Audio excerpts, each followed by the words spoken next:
Good morning, everyone.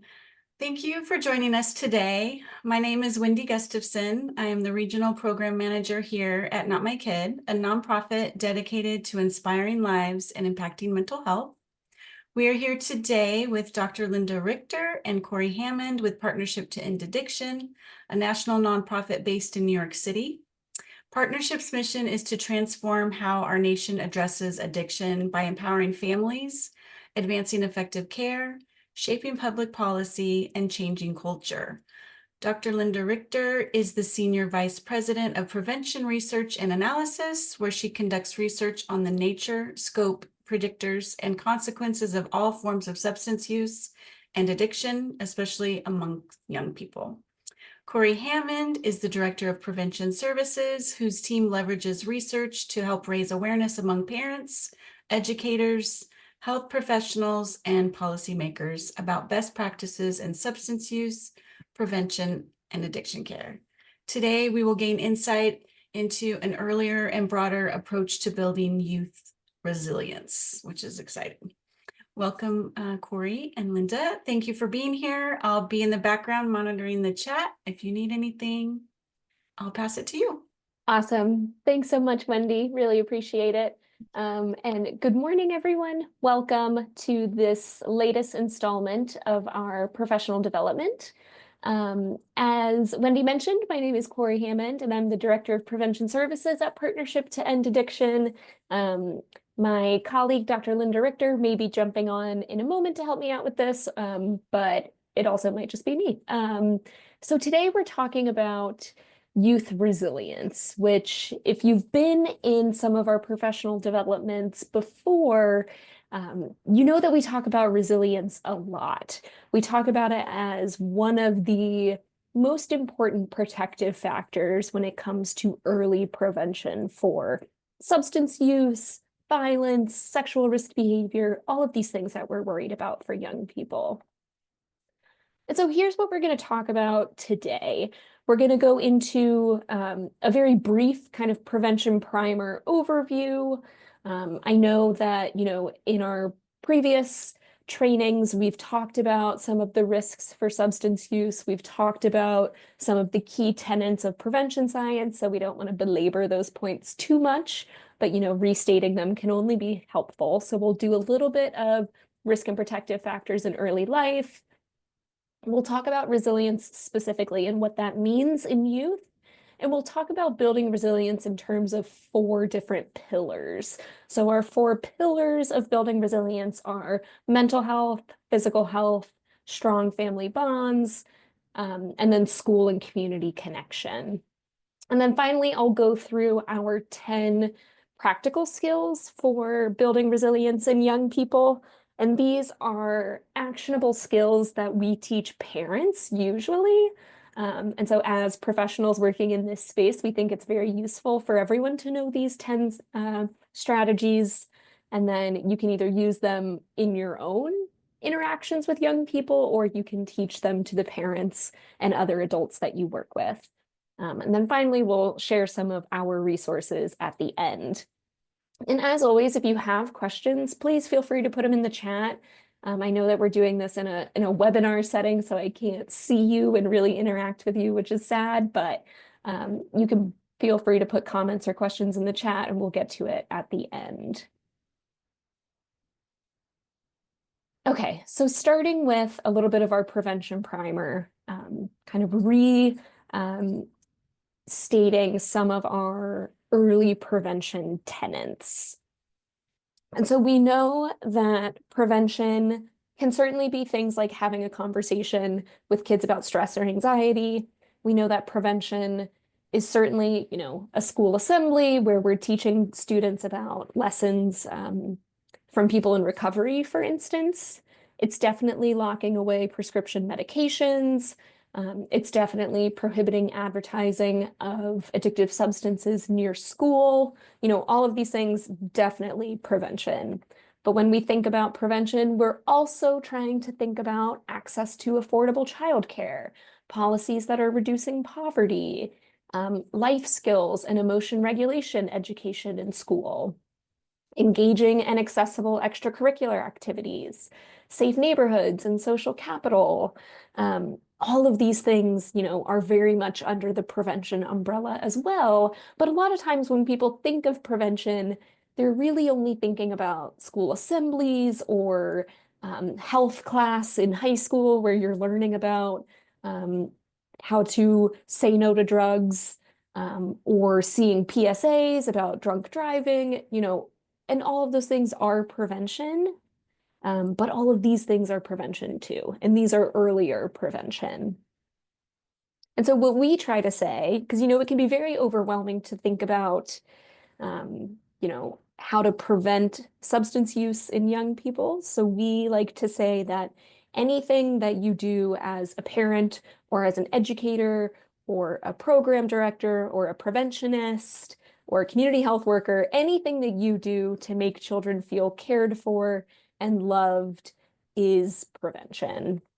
And so again, I know you've all seen this model of ours before, but this is our philosophy of early, soon, and proactive when it comes to prevention. Not just treating mental health and behavioral symptoms when they emerge, but creating the healthy environments necessary to prevent risky behaviors in the first place. And so we use the river metaphor a lot, which is very common in public health. This idea that you want to stop pulling people out of the river. You need to go upstream and find out why they're falling in the first place. And so when we intervene earlier and more broadly, we can better prevent the risk behavior in adolescence and the negative consequences of that. And then eventually we can ease the burden on those who provide services to those who are at higher need and who might fall into the river, regardless of what we do to prevent it.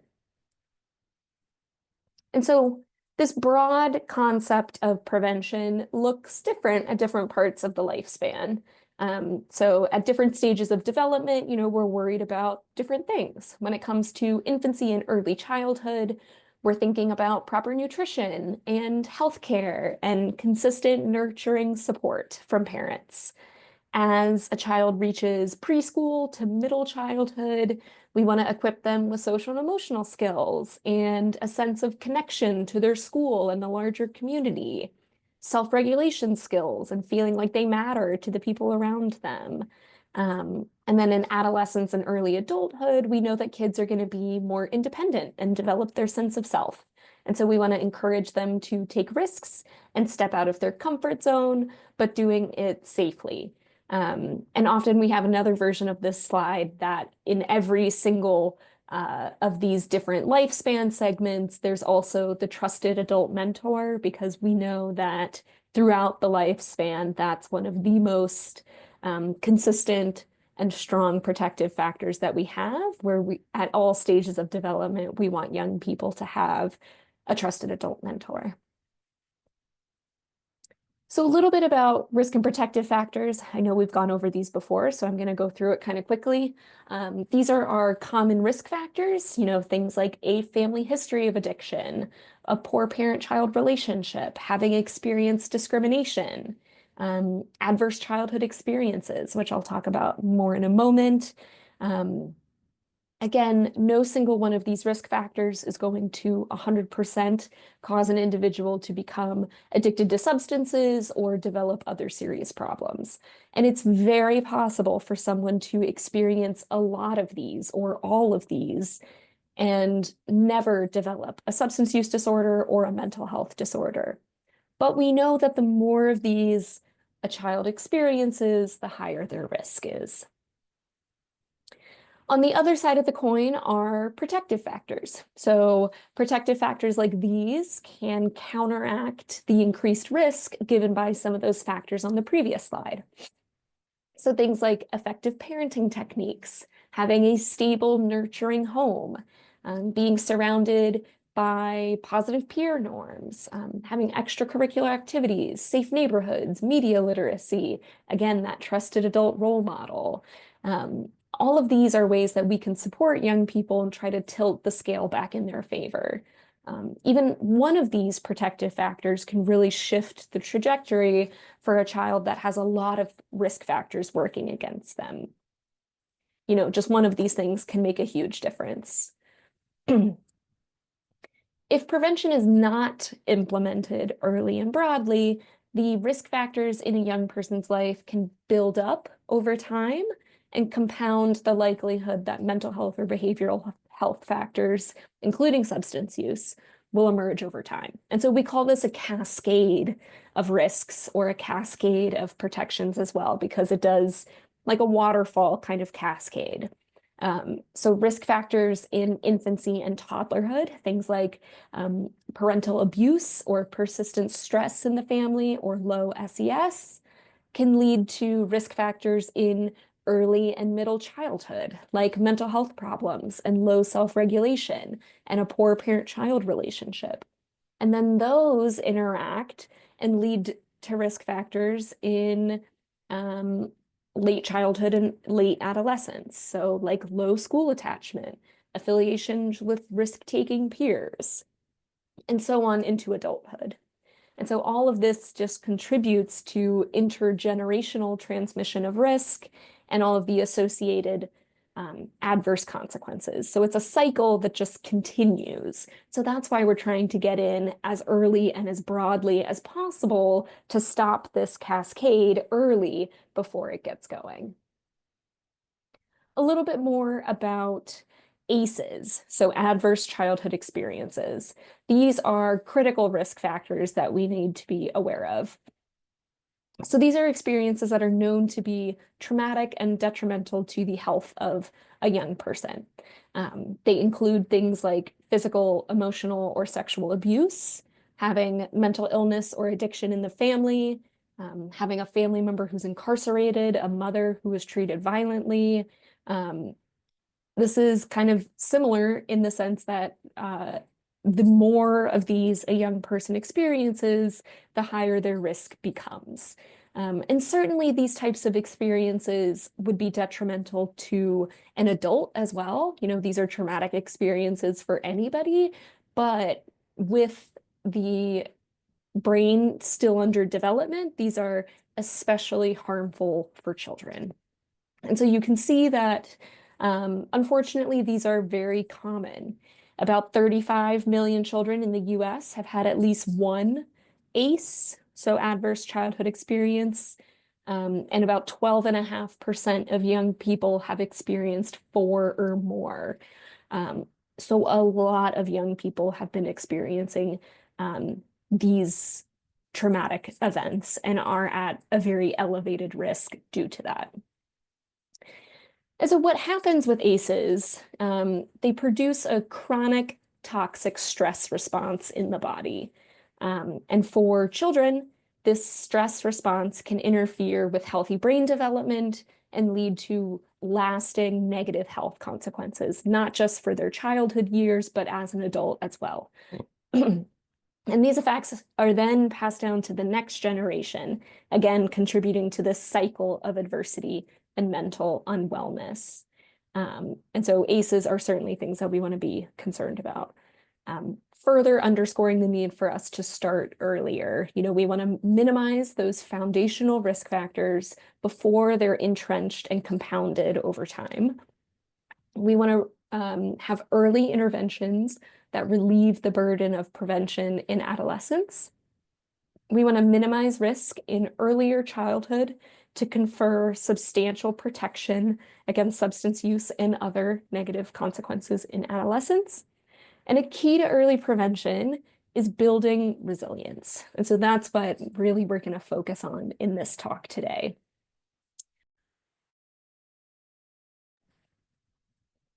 And so what does it mean to build resilience in youth? Resilience is kind of a hot topic word these days. We hear it a lot, but what does it actually mean? So resilience is the crucial ability to withstand, overcome, and rebound from a challenging situation or experience. A lot of people think of resilience just as like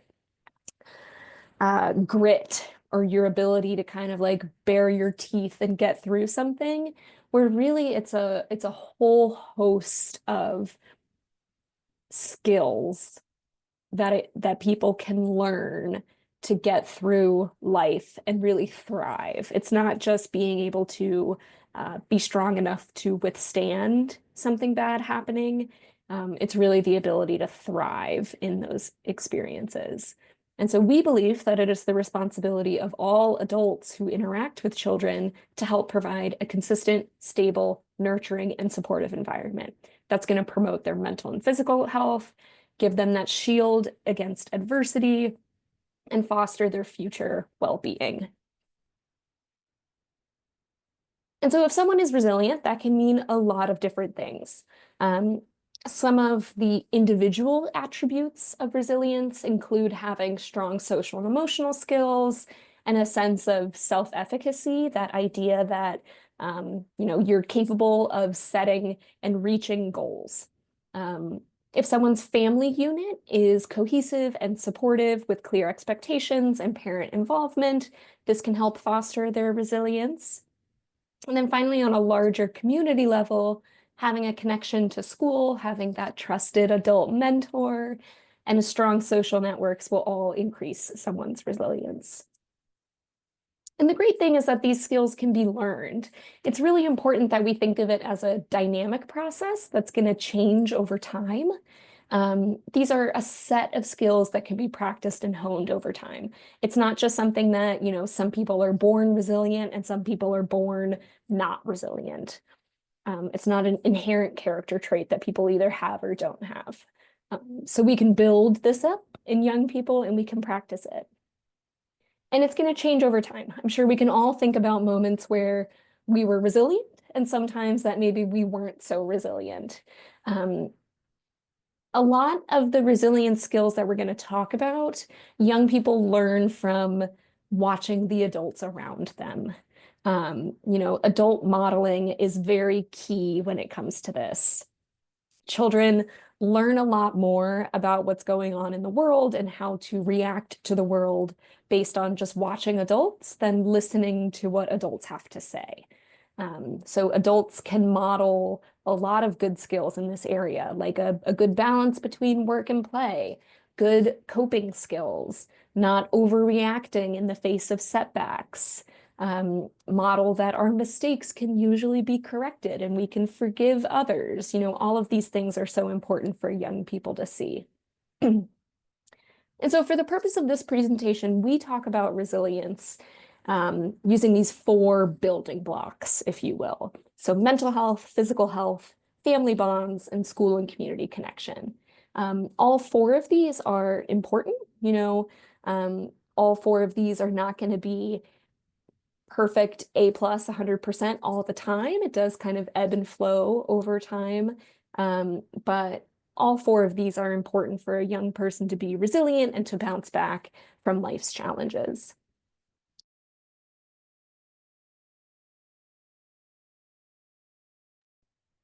Sorry for my coughing, I'm getting over a cold.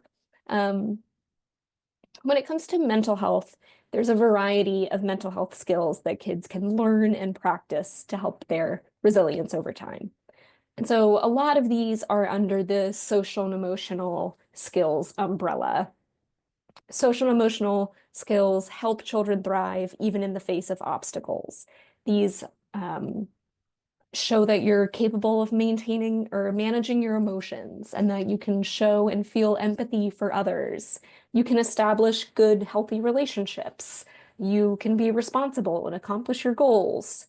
And certainly these skills come more easily to some kids than others, but they are skills that can be learned and practiced and improved upon.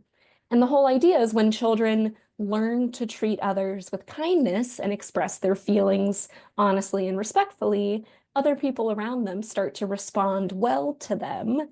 And then that kid's confidence improves. And then they'll have healthier and more adaptive relationships going further.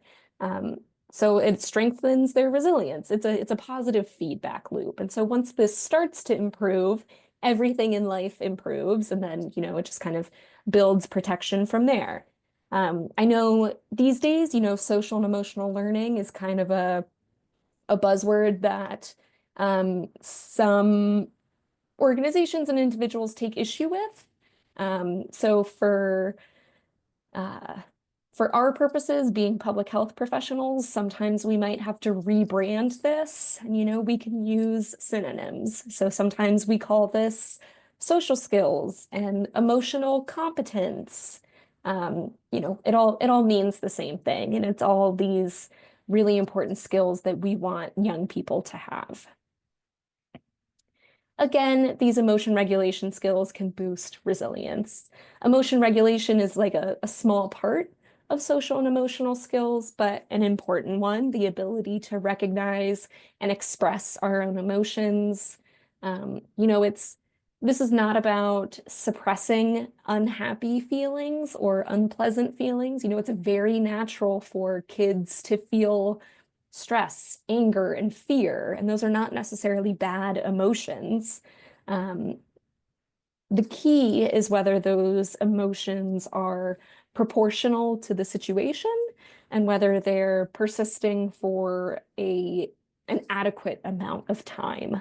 Um, and so certainly we can steer kids in the right direction when it comes to managing their emotions. So if a kid is experiencing joy from something that a parent would deem undesirable, parents can teach them that even though this experience feels good, it's not healthy or safe. Things like riding a bike without a helmet or driving too fast. These are things that feel good, but are obviously unhealthy. Or if they feel frustrated or angry in the wake of an experience that is known to be healthy or safe, parents can help them understand the benefits, even though it might not feel good in the moment, like eating a vegetable or skipping a party to study for a test. We have to do a lot of things that we don't want to do, and we can moderate our emotions around those experiences in a proportional way. Coping skills also. Good coping skills are critical for staving off substance use and related problems. Even children with significant ACEs who face broader societal challenges can thrive in the face of obstacles if they have good coping skills. Adults can model and teach the importance of taking care of themselves and normalize the act of seeking help and support when it's needed. And we can teach coping skills. Again, these are not just inherent character traits. These are things that we can teach kids to do. So we can teach them to take breaks from stressful situations. We can teach them how to identify and analyze problems with the help of a trusted adult. We can teach them to seek connection and support from their friends or family members. We can map out specific strategies to address problems that are going on. And we can always teach them how to get help from a qualified professional when needed. So we've mentioned a lot of the mental health and emotional priorities so far, but we can't forget that physical health plays a big part of resilience. Coping skills and emotion regulation might be really difficult for someone if their basic physical needs are not being met, or if they're in pain, or if they're hungry. We often forget about the physical health aspect of it, but it is so important. And certainly there's some physical health conditions that are genetic and unavoidable. But a lot of children face threats to their resilience due to things that are preventable. And so we want to help children to develop habits that protect their physical health while addressing some of those existing threats as early as possible. So certainly poor nutrition and a lack of exercise can disrupt healthy physical development. About 20% of children and adolescents in the US are obese, which definitely contributes to health complications, but millions more are living in homes with food insecurity. It's hard for us to expect kids to be emotionally stable and cope with their problems if they don't know where their next meal is coming from. You think about the hierarchy of needs, and also limited access to safe parks and playgrounds Overuse of screens certainly undermines health. Good policies and systemic changes are essential, but there are things that families and communities can do to try to normalize and support some healthy habits. Consistent and sufficient sleep is really important for young people that often we don't really think about. Inadequate sleep really can interfere with brain development and physical growth, and is especially harmful to teens. Teens need about 8 to 10 hours of sleep a night. About 70% of high schoolers are not getting the recommended hours of sleep. And inadequate sleep can put your child at higher risk for attention and memory problems, a weakened immune system, obesity, diabetes, injury, depression. It's also a risk factor for substance use. Just a myriad of issues can come from not sleeping enough. Also, we know meeting with a pediatrician can help ensure children are meeting developmental milestones and can help identify early indicators of any physical health issues. It's important that we want families to know how to prevent avoidable injuries. So things like burns, drowning, poisoning, car crashes, severe falls, all these things that can put children's health and safety at risk.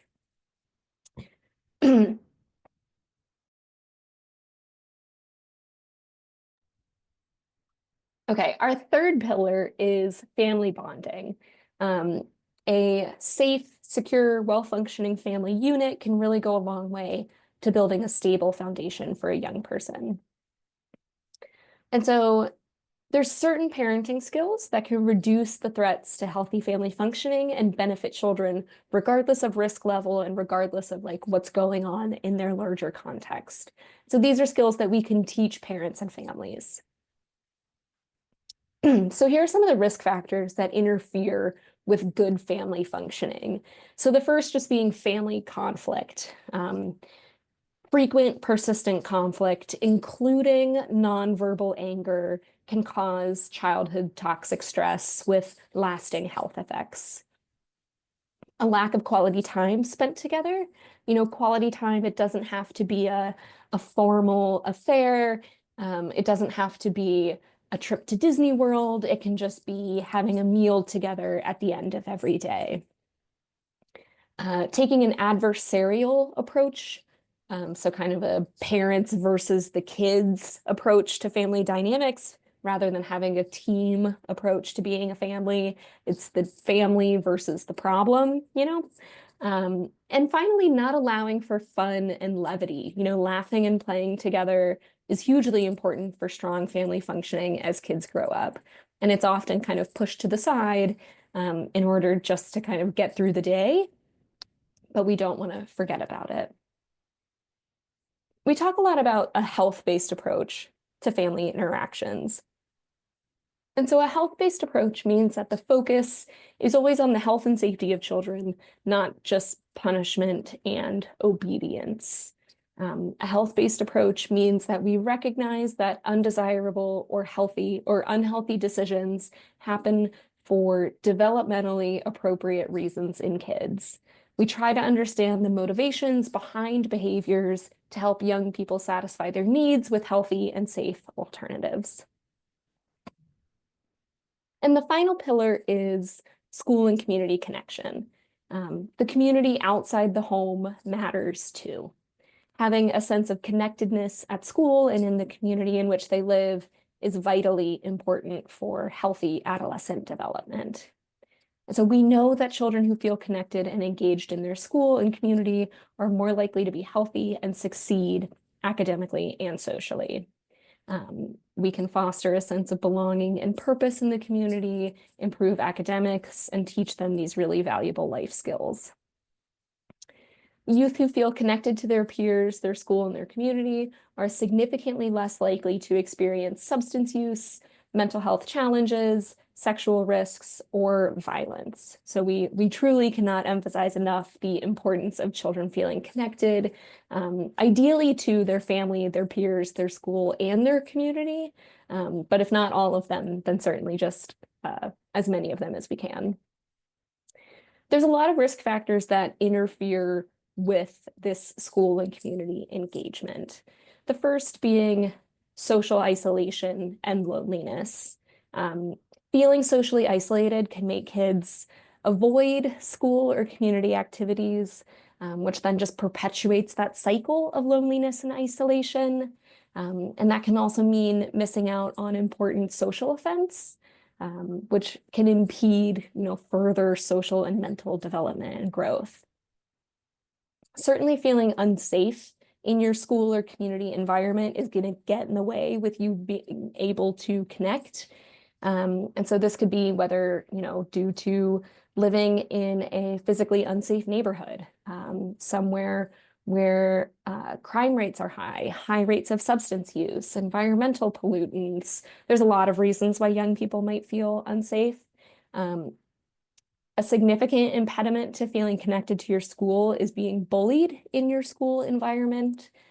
Children who are victims of bullying tend to do worse in school and might avoid going to class or participating in extracurriculars to escape those situations. And we know that bullying can contribute to anxiety and depression and so many other mental and physical health problems. And we know that although, any child can be the victim of bullying, some are at higher risk than others. Those who are LGBTQ+ or have a disability. And finally, experiencing racism and discrimination can have both short-term and long-term effects on health, education, financial stability, relationships, self-confidence, and resilience. This continues to be an issue in making communities feel unsafe, and certainly interferes with young people's ability to engage with their larger environment. And so this is the practical skills portion. So we have resources and skills-based trainings for caregivers and professionals who want to help build resilience in young people that they work with. And so I'll go through some of our protective parenting strategies, some of the skills that we teach parents, so that they can, they're easy, actionable strategies. They're not earth-shattering. These are small steps that parents can take that'll make a difference over time. We're trying to break down the huge topic of prevention into smaller, easier daily steps. And so I'll go through each of these in turn and then provide a skill around it, and maybe a question or a pushback that we get from parents about these.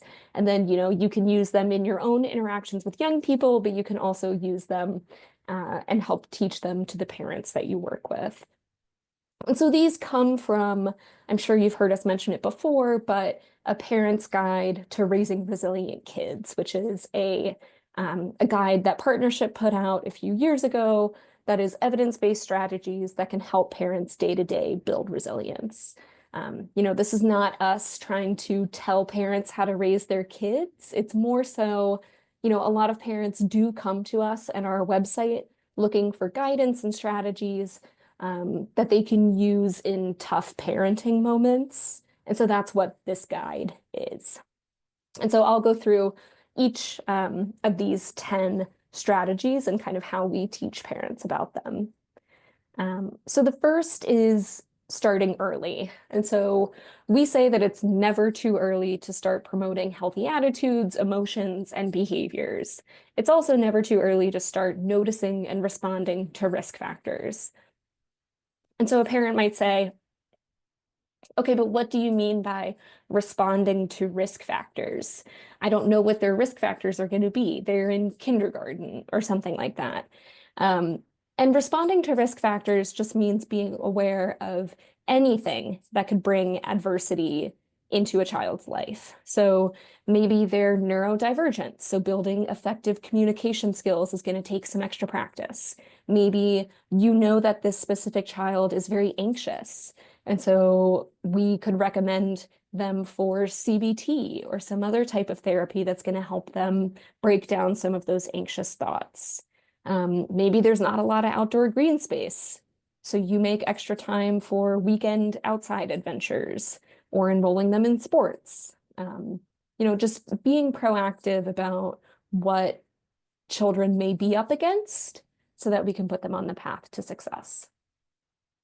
And so our practical tip around this is to allow young kids autonomy over small school or household tasks that they can accomplish with some encouragement and support.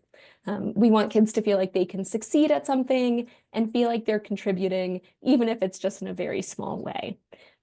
Helping to prepare dinner, folding laundry, putting away school supplies. This allows them to make little mistakes and see that they can try again and correct those mistakes along the way. Number 2 is to know the facts and be a credible source for kids. We always want to keep learning from trusted sources, even as professionals, and we want to know when to say that we don't know something. So a lot of parents will ask us, how do I know if something is a credible source?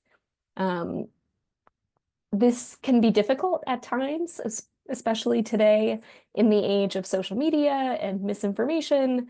But we often tell parents to check their information with a pediatrician if they can.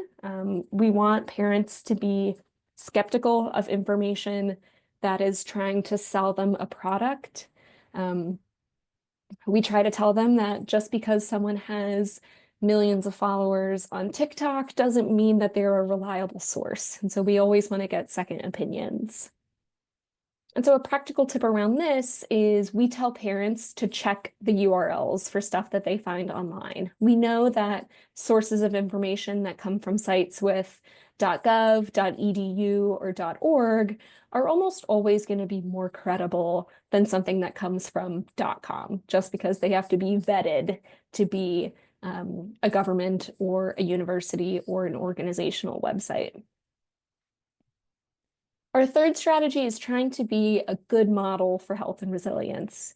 You'll notice that I've talked a lot about adult modeling in this presentation because it is so important, and that is the main way that kids learn about how to be resilient. So even if they aren't always listening, we tell parents that kids are watching what you're doing.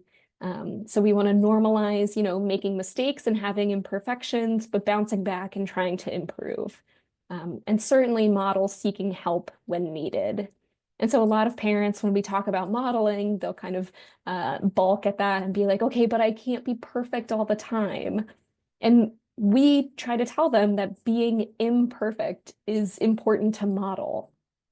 Flaws and slip-ups can demonstrate good coping skills and good social skills. We can model how to apologize and forgive and be honest about our shortcomings. It's important for kids to see adults reach out for help when they need it. And so our practical tip around this is to, be a good model for health and try our very best to not convey that it takes a drink or a pill to relax. This is an important one that we talk about a lot in terms of substance use prevention. Though the wine mom trope is cheeky and a funny joke at times, it does promote alcohol use as an escape or a coping mechanism. Even something like remarking about needing wine after a long day can normalize drinking as a coping mechanism and plant those seeds for misuse in children. So if you are a parent who drinks alcohol, we try to tell parents that it's important that kids see alcohol as something that adults use responsibly for enjoyment and not as a necessity and not as a way to escape our problems. Number 4 is communicating openly and honestly. We want to have open conversations to develop strong mutual trust, especially when we're talking about some of these sensitive topics like substance use or sexual behavior. It doesn't have to be one big serious talk. It can be easier and more effective to keep it brief, keep it ongoing, and keep it casual. And you could take advantage of natural opportunities to bring it up. So that could be passing by a vape shop, seeing someone using marijuana in a movie. That's a great time to bring up the conversation in a way that doesn't feel forced. And so some parents will ask, okay, you want me to communicate honestly, but what do I do if a child asks if I've ever tried drugs? Do I answer honestly? And this is a good question that we get a lot, and kind of a annoying way to answer this, but the best way that we can is that it depends on your experience and it depends on the child.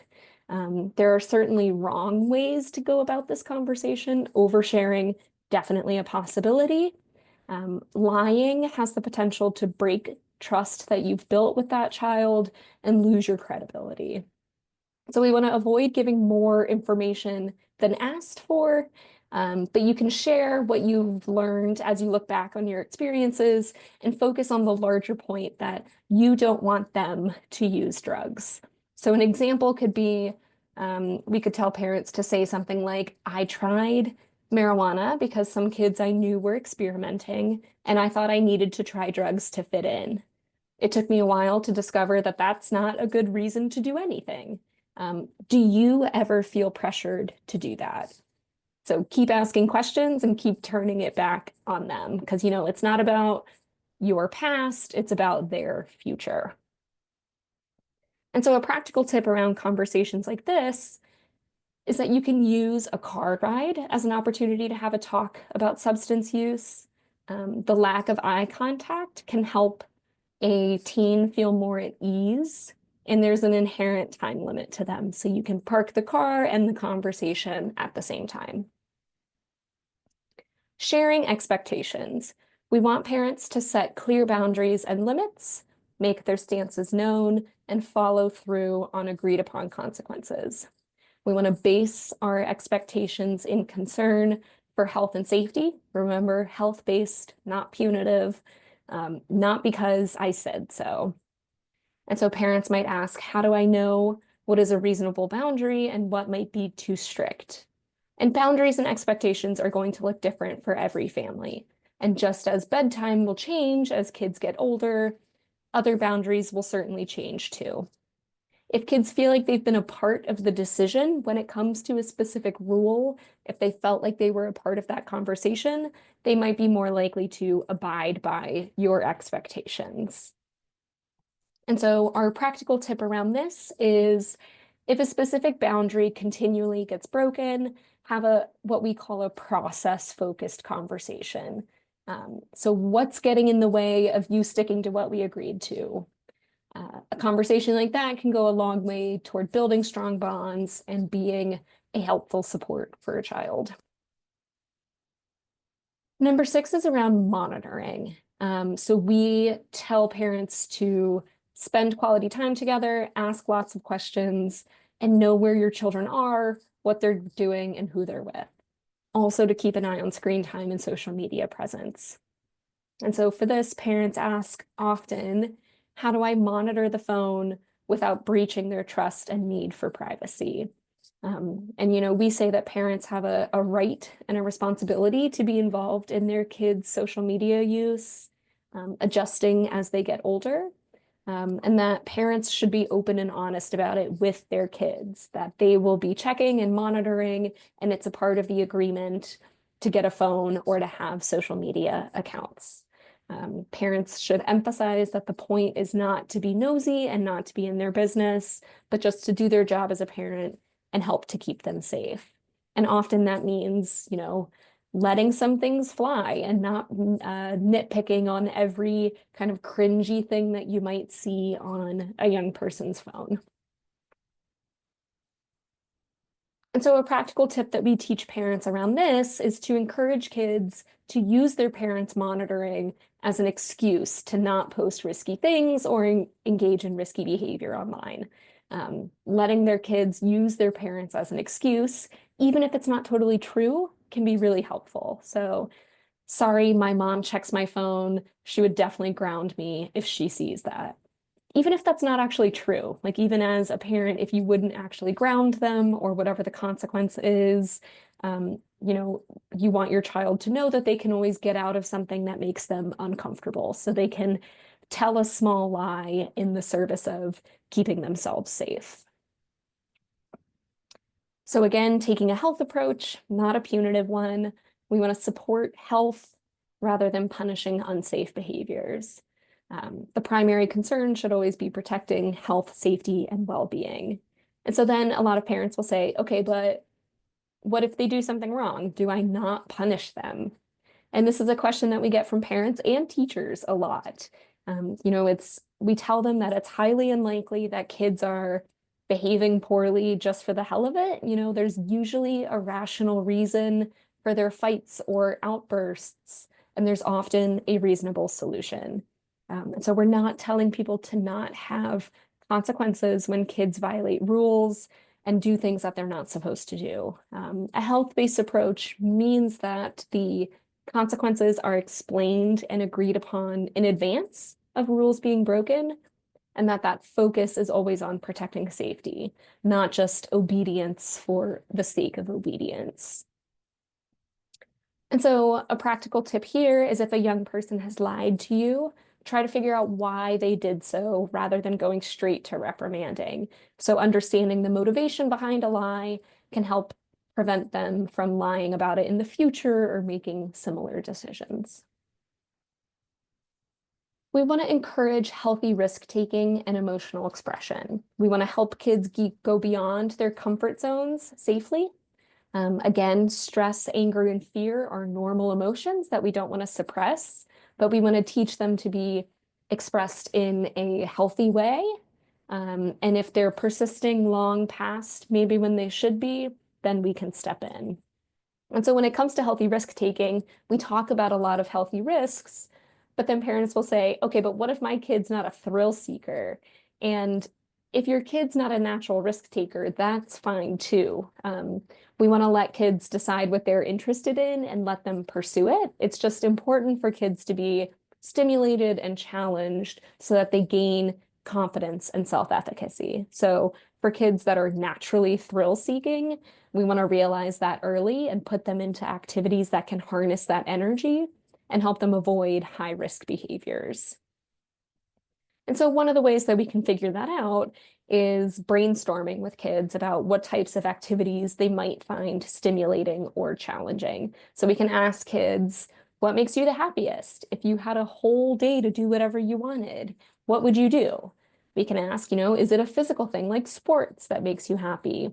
Creative ones like drawing or playing guitar, emotional ones like volunteering at an animal shelter, just what's going to get you out of your comfort zone and get you really excited about life. Number 9 is using positive reinforcement. We want to give positive feedback when kids show effort or engage in desired attitudes and behavior. And a real question that we've had from frustrated parents is, okay, but what if my child doesn't do anything worth praising? We understand that parents might feel this way sometimes, but we want to remind them that the behaviors that get praised or positively reinforced are more likely to continue. So even just basic, normal daily tasks like getting up on their own, making it to school without complaining, putting any effort into homework, these small things can be positively reinforced and then are more likely to continue. And when it comes to positive reinforcement, we want to try to focus on the effort, not the outcome. It's more effective reinforcement to say, I appreciate how much effort you put into studying for that test. You worked really hard, rather than good job getting an A. They might not always get an A. The outcome might not always be what we want, but we want the effort to continue. So that's what we want to praise. And the last one is knowing a child's risk level and responding accordingly. So we want to be vigilant for and responsive to signs of risk. We want to know when to seek help, and we want to make sure that the response matches the risk level. So parents might say, all right, I found out my teen tried marijuana. How do I convey the seriousness of this without overreacting? And so when we say that we want the response to match the risk level, this means not under or overreacting. A child doesn't need inpatient rehab treatment if they've tried marijuana or started vaping, but the response might have to escalate differently for teen who is struggling with a depressive episode and also drinking frequently. And so, again, we want this to be about health and well-being above everything else. So if there's a history of addiction in the family, whether it's alcohol, other substances, anything else, we want kids to know that they're much more likely than other kids to have a problem that could lead to addiction in the future.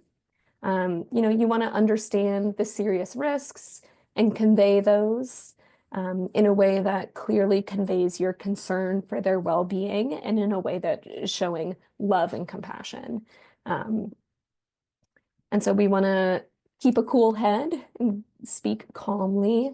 We want to withhold judgment so that teens feel like they can tell us the truth about what's going on and why they might have felt compelled to try marijuana. We want to listen carefully. We want to, if possible, try to grant them immunity, that if they'll talk to you and tell you the truth about what's going on, that there's not going to be, immediate consequences out of anger. And really get down to the bottom of why. We want the why they started using something can help us understand whether there's other issues that we need to address, like peer pressure, curiosity, boredom, anxiety, other kind of deeply rooted mental health issues. We can figure out what's going on and get them the help that they need. And our practical tip is to do our very best not to have difficult conversations in the heat of the moment. We want to wait until things calm down and a reasonable conversation can be had. In a situation like this, the old saying of don't go to bed angry, it might actually be beneficial to allow you to revisit the conversation in the morning with a more clear and calm approach when a kid is going to be more likely to listen to you. And so some of our resources just here in the last few minutes, most of these are ones that we've shared before, but bears repeating if you haven't had an opportunity to look at them.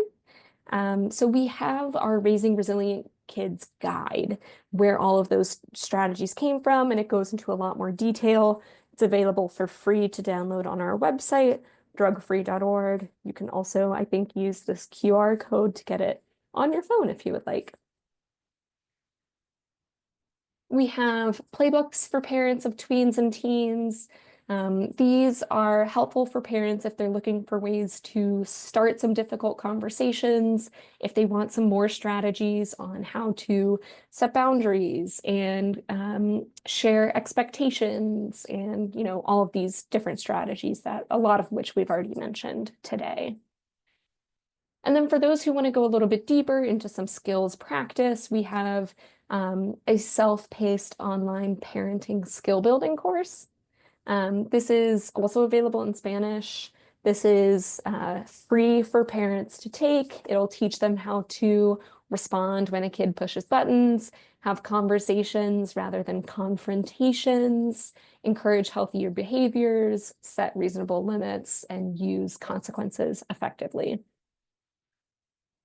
And then finally, for those who are looking for some deeper one-on-one support, who are concerned about a loved one's substance use, we always have our helpline available.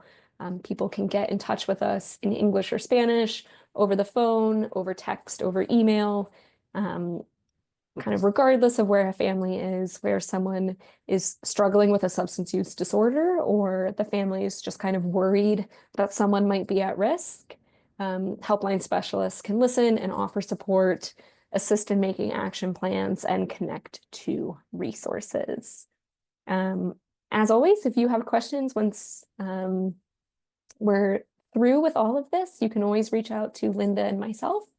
Happy to help out, but thank you so much for joining again this morning. And if there's any questions, we have some time, but if not, I hope you have a fabulous rest of your day. Thank you so much, Corey. That was awesome. Okay. So everyone's just saying thank you in the chat. So I will Great. stop. Well, thanks so much, everyone. I hope that you have a great rest of the week, and we'll see you in the next one. Thank you so much. Have a good day, everybody.